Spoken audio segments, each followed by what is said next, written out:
लेते हैं कि 1.2 हम लोगों ने पिछले वीडियो में देखा था कि उसका हम लोगों ने 5 तक का सवाल को सॉल्व किया था पूरा डिटेल के साथ। आज मैं एनसीईआरटी का प्रश्न संख्या 6 से शुरू कर रहा हूँ। इसमें कह रहा है कि व्याख्या कीजिए कि 7 गुने 11 गुने 13 प्लस 13 और 7 गुने 6 गुने 5 गुने 4 गुने 3 गुने 2 गुने 1 प्लस 5 भाज्य संख्याएं क्यों है, मतलब ये भाज्य है तो क्यों। तो सबसे पहले ये ले लेते हैं, माना कि x बराबर ये ले लेते हैं 7 गुने 11 गुने 13 जोड़ 13।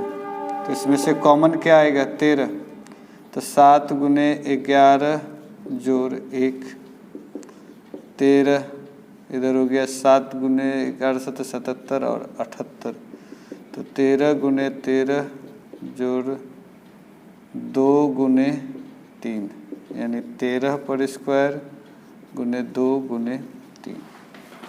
फिर इधर y को देख लेते हैं क्या है, माना कि 7 गुने 6 गुने 5 गुने 4 गुने 3 गुने 2 गुने 1 जोड़ 5।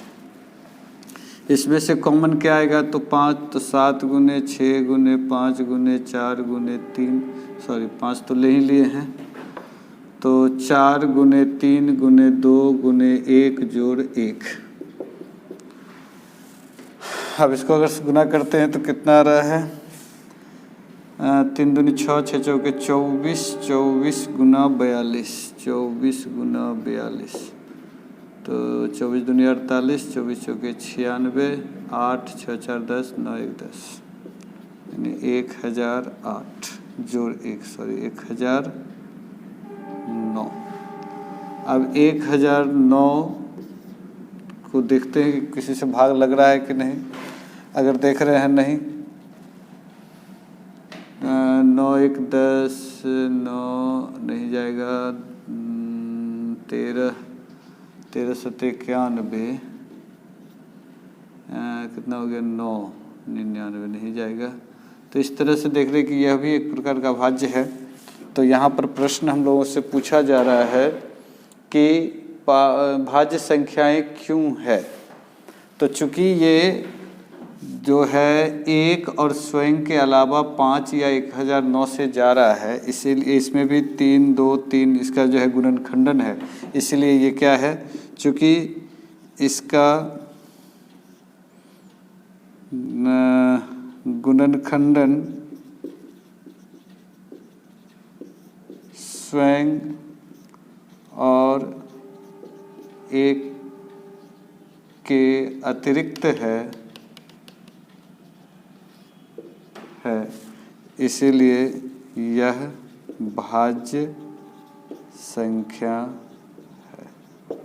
ये भाज्य संख्या है, क्योंकि ये 2 से भाग लग रहा है, 3 से इसमें भाग लग जाएगा, या इसमें सॉल्व करेंगे तो 5 से या 1009 से भाग लग रहा है, तो इसलिए यह क्या हो गया भाज्य संख्या। यही हम लोगों को दिखाना था कि यह भाज्य संख्याएं क्यों है, क्योंकि इसके अलावा भी जा रहा है, इसलिए यह भाज्य संख्या हो।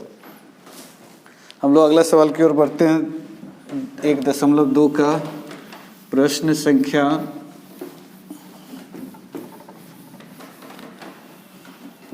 7, जो इस चैप्टर का आखिरी सवाल है कि किसी से खेल के मैदान में चारों ओर एक वृत्ताकार पथ है। इस मैदान में का एक चक्कर लगाने में सोनिया को 18 मिनट, जबकि इसी मैदान को एक चक्कर लगाने में रवि को 12 मिनट लगते हैं। तो मान लीजिए वे दोनों एक ही स्थान पर एक ही समय पर चलना आरंभ करके एक ही दिशा में चलते हैं, तो कितने समय बाद वो पुनः प्राप्त स्थान पर मिलेंगे।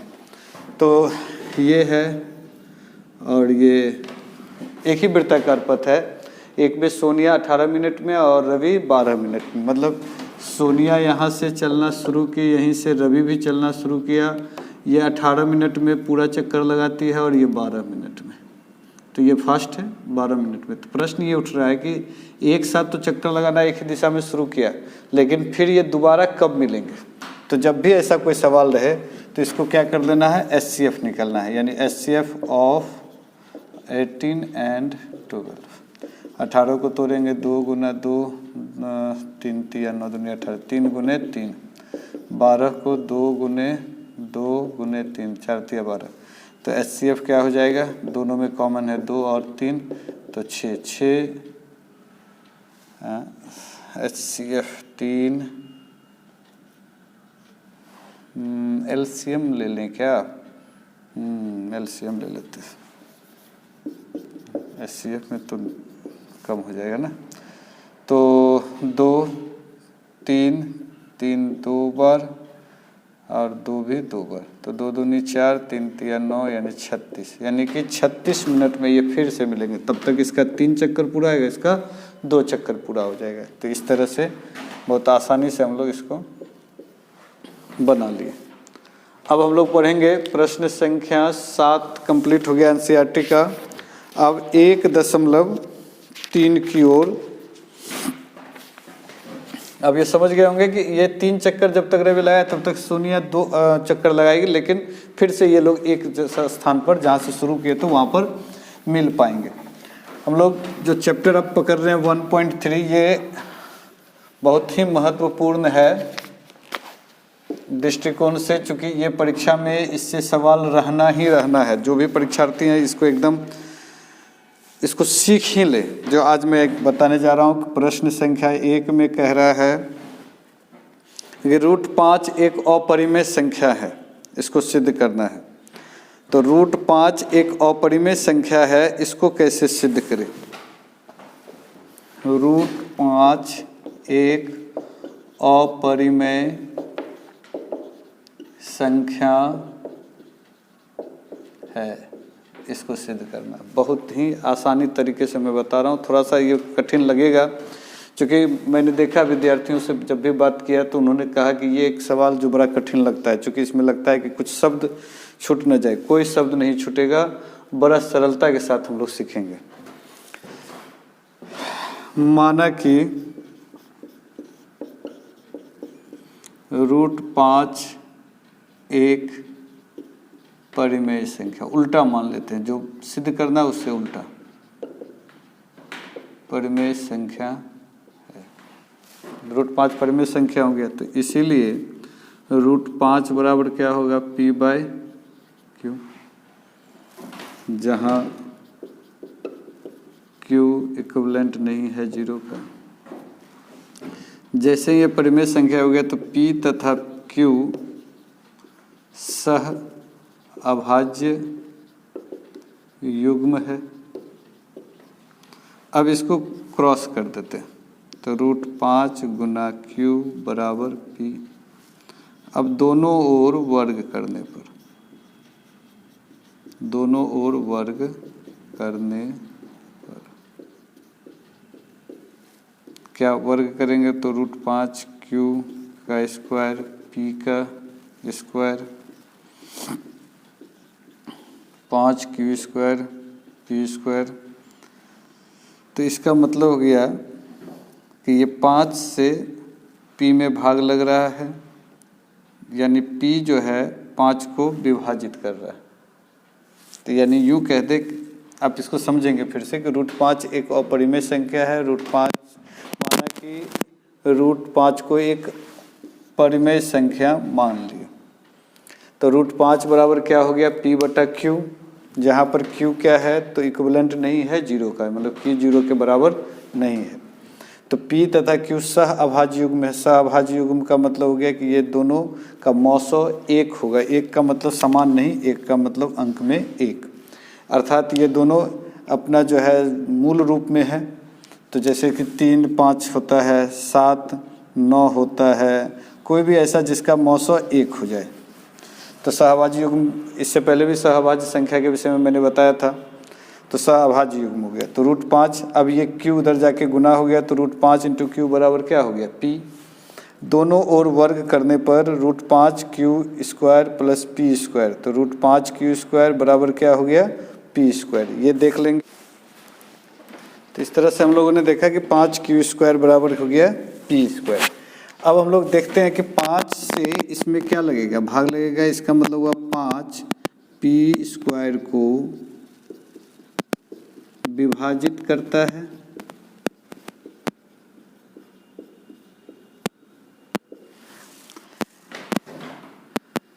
या 5p को विभाजित करता है, ध्यान से एकदम समझेंगे, करता है समीकरण 1। मैं एक एक स्टेप को एकदम ध्यान से समझा रहा हूँ, ध्यान से देखेंगे। फिर से एक बार कह रहे हैं कि √5 एक अपरिमेय संख्या, माना कि √5 एक अपरिमेय संख्या को जगह परिमेय मान लेते कि एक परिमेय संख्या, तो √5 बराबर p/q, जहाँ q बराबर ना हो 0 का। q इस प्रकार उस साइड चला गया, उसे p तथा q क्या है, सहभाजी हूँ, तो q चला गया, तो 5q² बराबर क्या हो गया, p। अब दोनों ओर वर्ग कर दिए तो 5q² का होल स्क्वायर, इधर p², तो 5q² बराबर क्या हो गया, p², 5, यानी ये 5 इधर जाके भाग हो सकता है, तो 5p² को विभाजित करता है, 5p को विभाजित करता है। अब हम लोग देखते हैं क्या, पुनः माना कि अब इधर जो है p² है, इसको हम लोग क्या कर देख लेते हैं कि p बराबर ही मान लेते हैं कि p बराबर 5k, ये मान लेते हैं, 5k मानते हैं। अब इसका वैल्यू हम लोग इसमें रखते हैं, इसको समीकरण, इसको 2 मान लेते हैं, इसको 1 मानते हैं। समीकरण 1 में p का मान रखने पर, तो समीकरण 1 क्या है मेरा, 5q² बराबर p², तो 5q² p के जगह पर 5k² का होल स्क्वायर, यानी 5q² बराबर 25, k², ये कट गया 5 से, तो q² बराबर क्या हो गया, 5k²। अब ये 5 इधर आकर के भाग लगेगा q में, ध्यान देना है, 5 जो है इधर आके q में भाग लगेगा, तो यहाँ क्या लिख सकते हैं कि 5q² को विभाजित करता है, यानी 5q को विभाजित करता है, समीकरण 3। पहले इतना देखेंगे, बस यहीं के बाद निष्कर्ष निकलेगा कि सवाल है कि √5 एक अपरिमेय संख्या है, √5 को परिमेय मान करके p/q हो गया। अब यहाँ पर p और q क्या है, सहभाज्य युग्म है, q को इधर ले जा करके मल्टीप्लाई किया, क्रॉस मल्टीप्लिकेशन, तो दोनों ओर वर्ग करने पर दोनों ओर क्या किए, स्क्वायर कर दिए, तो 5√5q का स्क्वायर और p का स्क्वायर, तो 5q² बराबर क्या हो गया, p²। 5p² को विभाजित करता है, यानी ये जो 5 है p² को क्या करता है, विभाजित करता है, यानी 5p को विभाजित करता है। पुनः माना कि p बराबर क्या हो गया, 5k, मान लिए फिर से कि p बराबर, ये जो p है इसको मान लिए 5k के बराबर, तो समीकरण 1 में p का मान रखने पर, तो 5q² तो है बराबर p², 5q² p के जगह पर क्या रखे, 5k का स्क्वायर, तो 5q² बराबर 5 का स्क्वायर 25, k² 25, तो q² बराबर क्या हो गया, 5k², तो 5 बराबर q² को विभाजित करता है, यानी 5q को विभाजित करता है। अब यहाँ पर देख रहे हैं कि एक तरफ हम कह रहे हैं कि p और q सहभाज्य है, चूँकि परिमेय संख्या है, दूसरी तरफ निकल रहा है क्या कि 5 जो है p को भी विभाजित कर रहा है और 5 q को भी विभाजित कर रहा है। तो समीकरण 1 तथा 2 से, नहीं सॉरी, 2 तथा 3 से क्या दिख रहा है कि 5p तथा q को विभाजित करता है, जबकि मैंने पहले ही लिखा कि p तथा q सह अभाज्य संख्या है, युग्म है, अर्थात मेरा यह मानना कि √5 एक परिमेय संख्या है, यह असत्य सिद्ध हुआ, अतः √5 एक अपरिमेय संख्या है। तो इस तरह से कि √5 एक परिमेय अपरिमेय संख्या है, इसको हम लोगों ने किस प्रकार से सिद्ध किया ये समझ में आया होगा कि समीकरण 2 और समीकरण 3 से P5 P तथा Q को विभाजित करता है, जबकि मैंने ये पहले ही कहा लिखा कि P तथा Q क्या है, सहभाज्य युग्म है। यह मानना कि √5 एक परिमेय संख्या है, जो कि मैंने माना, यह लिखा हुआ है कि यह मानना कि √5 एक परिमेय संख्या है, यह असत्य सिद्ध हुआ, अतः √5 एक अपरिमेय संख्या है। तो इस तरह से हम लोगों ने देखा कि √5 को, अब यहाँ √5 के जगह हम लोग √3 कर दें, √2 कर दें, √7 करें, जो इच्छा है वो हम लोग कर सकते हैं। इस तरह से हम लोगों को ये पूरा सॉल्यूशन मिल जाएगा कि जैसे यहाँ हुआ कि अब अगला सवाल मान लेते हैं कोई है, तो √5 के जगह कर दिया √3, तो √3 दे करके बना ले, √7, √8, √9, कुछ भी इच्छाएँ बना ले। ये चैप्टर हो गया समाप्त। मात्र एक सवाल को हम लोग अगर ध्यान से सीख जाएंगे तो पूरा चैप्टर समाप्त हो गया। अब है सवाल इसमें 1-2 सवाल ऐसा कि लगेगा कि नहीं ये कठिन है। जैसे एक सवाल कह रहा है 3 + 2 √5, मान के चला जाइए है, तो √5 यही सवाल अगर हमसे पूछ दिया तो हम क्या करेंगे, यहाँ तक सेम टू सेम बना लेंगे कि √5 क्या है, एक अपरिमेय संख्या। अब यहाँ पर जब अपरिमेय संख्या सिद्ध हो गया तब यहाँ पर हम एक पॉइंट को जोड़ देंगे कि चूंकि ये पॉइंट को ऐसे जोड़ेंगे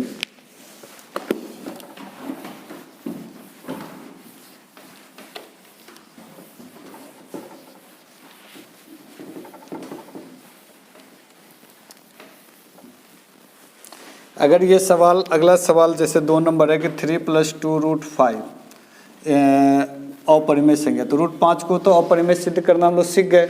अब यहाँ लिखेंगे कि चूंकि लास्ट में जब ये पूरा सिद्ध हो जाएगा कि √5 एक अपरिमेय संख्या, यहाँ तक करने के बाद लिखेंगे चूंकि हम जानते हैं कि परिमेय तथा अपरिमेय संख्याओं का योगफल एवं गुणनफल हमेशा अपरिमेय होता है, अतः 3 + 2 √5 एक अपरिमेय संख्या हुआ। कैसे? तो √5 तो अपरिमेय ऑलरेडी है। अब 3 क्या है, परिमेय, 2 क्या है, परिमेय। अब इन दोनों, ये दोनों के बीच गुणनफल, अब फिर इन दोनों के बीच क्या है, जोड़। तो परिमेय और परिमेय कोई भी एक संख्या देख लेते हैं, मान लेते तो छोड़ देते, √5 अपरिमेय, √3 अपरिमेय, जोड़ेंगे तो क्या रिजल्ट आएगा, अपरिमेय। माइनस करेंगे अपरिमेय, गुना करेंगे अपरिमेय। कुछ ही ऐसा अपवाद है कि जैसे कि √2 गुना √8, 8 दूनी 16, तो ये रिजल्ट आ जाएगा 4, यानी कि परिमेय, वो अलग चीज़ है। लेकिन ये भी अपरिमेय गुना अपरिमेय। लेकिन अगर परिमेय के साथ गुना करते हैं तो किसी भी स्थिति में क्या होगा, अपरिमेय ही होगा। तो मैंने यहाँ क्या जिक्र किया, परिमेय और अपरिमेय का जोड़, घटा, गुना, भाग, ये सब क्या होगा, परिमेय तथा अपरिमेय। इसको हम लोग चाहे तो ऐसे भी इंडेक्स बना सकते हैं कि परिमेय प्लस अपरिमेय। परिमेय को मैं R से और अपरिमेय को इर्रेशनल नंबर IR से कर रहा हूँ, तो क्या हो जाएगा रिजल्ट हमेशा IR, यानी इर्रेशनल नंबर अपरिमेय। या फिर माइनस करें तो भी अपरिमेय, या फिर गुना करें तो भी अपरिमेय, या फिर भाग करें तो भी अपरिमेय। किसी भी स्थिति में आप देख लो वही आएगा। तो इस तरह से हम लोग जो है आराम से इसको सॉल्व कर सकते हैं। 3 नंबर में भी कह रहा है 1/√2, तो √2 को अपरिमेय सिद्ध करके लिखेंगे परिमेय तथा अपरिमेय का भागफल हमेशा अपरिमेय होता है, इसीलिए 1/√2 अपरिमेय संख्या। 7√5 है तो अपरिमेय √5 को कर लिए, फिर परिमेय गुने अपरिमेय हमेशा अपरिमेय होता है, इसलिए 7√5 अपरिमेय संख्या है। 6 + √2 है तो √2 को अपरिमेय सिद्ध कर देंगे, तो परिमेय प्लस अपरिमेय हमेशा अपरिमेय होता है, इसीलिए 6 + √2 अपरिमेय संख्या। तो इस तरह से एक भी सवाल ऐसा नहीं होगा जो नहीं होगा। सिर्फ हम लोगों को एक चीज़ सीखना था जो मैंने आज बताया, और इस तरह से हम लोग इस चैप्टर को समाप्त कर सकते हैं। अब जो अगला चैप्टर है 1.4, 1.4, 1.3 हो गया, 1.4 देखते हैं एनसीईआरटी का, वो क्या कह रहा है वो भी देख ले। 1.4 कह रहा है कि बिना लंबी विभाजन प्रक्रिया के बताइए कि निम्नलिखित परिमेय संख्याओं के दशमलव प्रसार शांत या अशांत आवृत्ति है या नहीं। तो पहले तो ये जाने शांत अशांत आवृत्ति क्या है।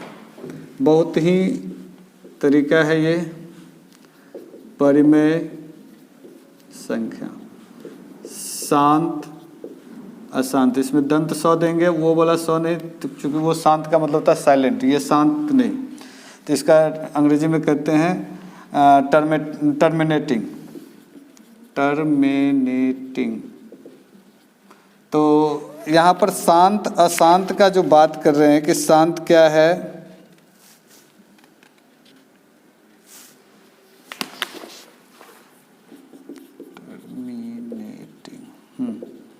तो शांत अशांत की जो बात हो रही है कि शांत दशा अंत या नॉन टर्मिनेटिंग, तो शांत अशांत हो गया। अब इसमें जब आवृत्ति होगा तो रेकरिंग। तो सवाल है कि शांत अशांत कहेंगे किसको। जैसे अगर कोई भी 4/3 है, 3/5 है, कुछ भी ऐसा संख्या है जिसका कंप्लीट दशमलव में आ जाए सॉल्यूशन, जैसे 2/4 तो 0.5 आ गया, तो ये हो गया शांत। लेकिन अगर 1/3 है तो इसका 0.3333 आ रहा है, तो इसका मतलब 0.3 पर रेकरिंग है, तो ये क्या है, अशांत है, लेकिन ये रेकरिंग।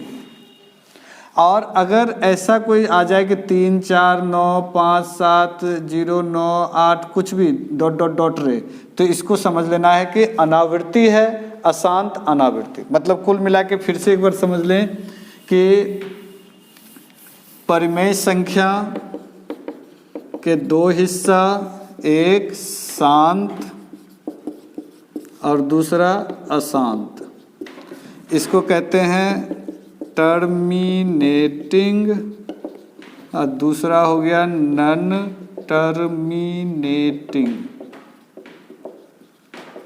इसको टर्मिनेटिंग को क्या करना है, तो टर्मिनेटिंग में जो सॉल्व हो जाए दशमलव में उसी को, जैसे 0.845, ये हो गया टर्मिनेटिंग का उदाहरण। लेकिन 1/3 है तो ये हो गया 0.3333, तो 3 पर रेकरिंग।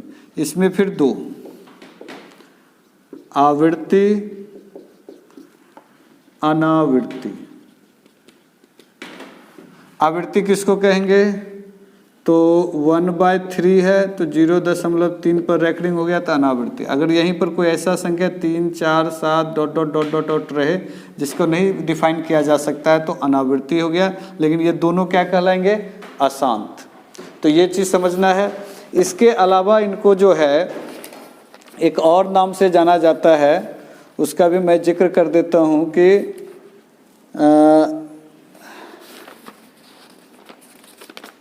इसको एक और अनवशानी, इसमें नहीं है, अनवशानी भी शायद इसको कहा जाता है। खैर शांत अशांत को ही हम लोग फिलहाल समझेंगे। तो ये हो गया शांत अशांत, टर्मिनेटिंग नॉन टर्मिनेटिंग। जब समस्या आएगा तो हम लोग उसको फिर से देख लेंगे। अब है यहाँ पर 1.4 में कि कैसे हम लोग इसको बिना भाग विधि द्वारा ये बताएं कि ये शांत है कि अशांत है। तो इसका तरीका क्या है, अगर P/Q में परिमेय संख्या होगा, ये वाला जो अंतिम जो Q है ये 2 या 5 के गुणज में हो, यानी 2 पे पावर m और 5 पे पावर n के रूप में अगर हुआ, 2 पे पावर m गुना 5 पे पावर m हर नीचे वाला, अगर ये यहाँ कुछ भी रहे, 0 रहे, 2 रहे, 5 रहे, 7 रहे, कुछ भी रहे, ये अकेला रहे या दोनों रहे, तो वो होगा शांत, बाद बाकी सब अशांत होगा। बस यही चीज़ को, सूत्र को पकड़ लेना कि 2 और 5 के गुणज के रूप में रहा तो शांत, अन्यथा सभी अशांत होगा। हम लोग देखेंगे इसमें सवाल को। जैसे है कि 13/3125, तो 3125 को 5 से भाग दे रहे हैं, 6 पंचे 30, 5 दूनी 10, 5 25, फिर 5 से 125, फिर 5 से 25, फिर 5 से, तो इसका मतलब हो गया 13, 5 पे पावर 3 2 5, 5 ये शांत है। जैसे ही 2 5 पे पावर आया कुछ भी शांत, 2 पे रहे ना रहे, हम चाहे तो 2 पे पावर लिख सकते हैं 0, कोई फर्क क्या पड़ेगा, तो है ना 2 और 5, तो इसलिए यहाँ पर 0 रहे, 5 रहे, 7 रहे, कुछ भी रहे, तो वो क्या हो जाएगा, हमेशा शांत। तो ये 1 नंबर का हो गया शांत। जैसे 2 नंबर 17/8, तो 17 2 पे पावर 8 को 3 लिख सकते हैं, इसका मतलब ये भी क्या है, शांत। इसी तरह से है 64/455, अब 455 को तोड़े हम लोग, तो 5 से दिया, 9 5 45, नहीं अब ये अशांत हो गया, क्योंकि 5 7 और 13, 5 के अलावा 7 और 13 कुछ भी रहेगा तो वो क्या हो जाएगा, अशांत। तो इस तरह से हम लोगों ने 1.4 को देख लिया। अब इसी में दूसरा नंबर सवाल कह रहा है कि यही सब सवाल को, यानी ऊपर दिए गए प्रश्न को, उन सभी परिमेय संख्याओं के दशमलव प्रसारों को लिखिए जो शांत है, यानी प्रसार को शांत लिखना, इसका तरीका क्या है। जैसे इसी सवाल को, ये शांत है और इसको हमको लिखना है कि ये दशमलव प्रसार के रूप में, तो कैसे लिखेंगे सो देखेंगे। यहाँ तक सही है। अब इसमें अपने मन से 2 लिख करके और जितना पावर 5 पे उतना ही पावर 5 दे करके ऊपर में भी ऊपर नीचे गुना कर दिया। अब इधर हो गया 13, अब 2 पे पावर 5 का मतलब 32, 2 दूनी 4 दूनी 8 दूनी 16 दूनी 32, इधर हो गया 5 दूनी 10 पे पावर 5। अब इसको गुना कर लें, 13 दूनी 26, 13 तिया 39, 6 9 2 11 3 1 4, तो 416, ठीक है ना। 13 दूनी 26, 13 तिया 39, 6 9 2 11 3 1 4, ठीक है। अब यहाँ पर कितना है, 5 अंक है, तो 1 2 3 4 5, ये हो गया आंसर। बस, तो ये 2 नंबर का है। इसी का बोल रहा है कि 2 नंबर अगर शांत है तो आप दशमलव प्रसार के रूप में लिखिए। जैसे यही है 17/18, सॉरी 8, तो 2 पे पावर 3 निकला। अब अपने मन से हम लोग यहाँ पर 5 पे पावर 3 बराबर कर देना है। ये अब हो गया 17 गुना 125 बटे 5 दूनी 10 पे पावर 3। अब इसको गुना करते, 17 5 85, 17 दूनी 34, 17 एकम 17, 5 8 4 12, 7 3 10 1 11, 1 1 2, 2125। अब यहाँ पर 3 अंक के बाद दशमलव दे दिए, हो गया आंसर। तो ऐसा कोई भी आराम से बन सकता है। तो 2 नंबर भी हो गया। 3 नंबर में कह रहा है कि कुछ वास्तविक संख्या है, आप इसको जो है P/Q के रूप में लिखना है।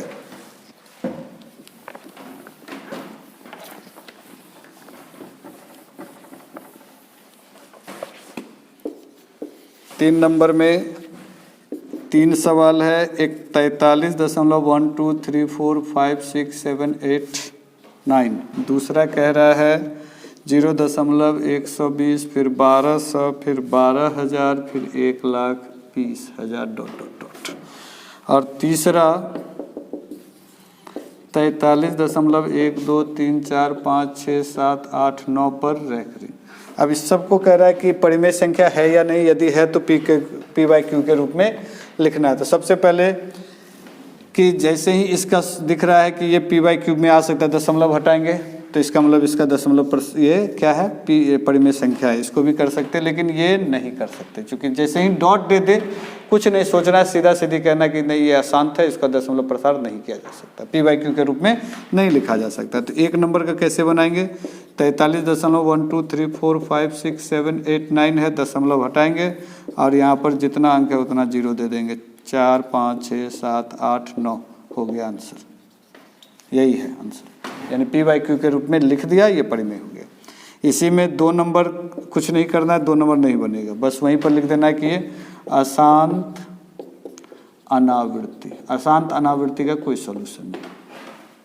अब यह है अशांत आवृत्ति। तो अशांत आवृत्ति को क्या करना है, जैसे ही इस तरह से दे तो इसका 2 तरीका है कि हम लोग कुछ नहीं करें, पूरा अंक लिख ले, जैसे दशमलव छोड़ के 43 1 2 3 4 5 6 7 8 9, और बाद बाकी क्या करें, जिस पर रैकरिंग नहीं है उसको घटा दें, घटा दिया। अब जितना पर रैकरिंग है दशमलव के उधर उतना बार 9 दे दें, तो 9 तक है तो 3 2 5 6 7 8 9। अब इसके इधर अगर कोई अंक रहता जिस पर रैकरिंग नहीं होता, इस पर रहता कोई और उसका रैकरिंग नहीं होता है, तो 0 दे देते। सपोज करो कि यहाँ पर दशमलव है और यहाँ 8 है, 8 पे रैकरिंग नहीं है तो यहाँ पर 1 0 हो जाता है। अगर 7 रहता, 2 अंक रहता तो 2 0 होता। लेकिन अगर कोई अंक नहीं है दशमलव के इधर, खाली बिना रैकरिंग का, तो कोई चीज़ नहीं देंगे, हो गया। अब इसको घटा दें, 9 में से 3 गया 6, 8 से 3 गया 4, बाद बाकी सब उतार दें, 7 6 5 4 3 2 1 3 4 बटे 9 गो 9 4 5 6 7 8 9, यही आंसर हो गया पी बाई क्यू का। तो इस तरह से हम लोगों ने देखा कि आज एक्सरसाइज पहला यानी वास्तविक संख्या जो हम लोग शुरू किए थे, आज उसको मैंने पूरा समाप्त कर दिया है। आप होमवर्क के रूप में लिख लेंगे कि एक्सरसाइज 1 कंप्लीट। इसका जो है मैं टेस्ट लूँगा, आप जो है टेलीग्राम से जुड़ें, मैं उसमें क्वेश्चन पोस्ट करूँगा। आप टेलीग्राम से पहले जुड़ जाएं, जब मैं देख लूँगा कि बहुत सारे बच्चे इसमें जुड़ चुके हैं तो मैं टेलीग्राम पर ही क्वेश्चन पोस्ट करूँगा। आप उससे जो है टेस्ट दें और उसका जो है सॉल्यूशन भी मैं आपको दूंगा। ऑब्जेक्टिव टेस्ट होगा, आप ध्यान रखेंगे। तो ध्यान रखना है 1.4 आज समाप्त हो गया। अब नेक्स्ट वीडियो से हम लोग दूसरा अध्याय को हम लोग देखेंगे कि दूसरा अध्याय किस प्रकार से है। तो 10वीं कक्षा का 10 नंबर हम लोग आज पढ़ चुके हैं, 90 नंबर और शेष बचा है, और ये मात्र फरवरी है। अभी हम लोग को अगले जनवरी तक पढ़ना है। तो हम लोग निश्चित रूप से इतना ज़्यादा ढंग से पढ़ लेंगे कि मैथ में 100/100 आएगा। आज के लिए इतना ही, बहुत बहुत धन्यवाद।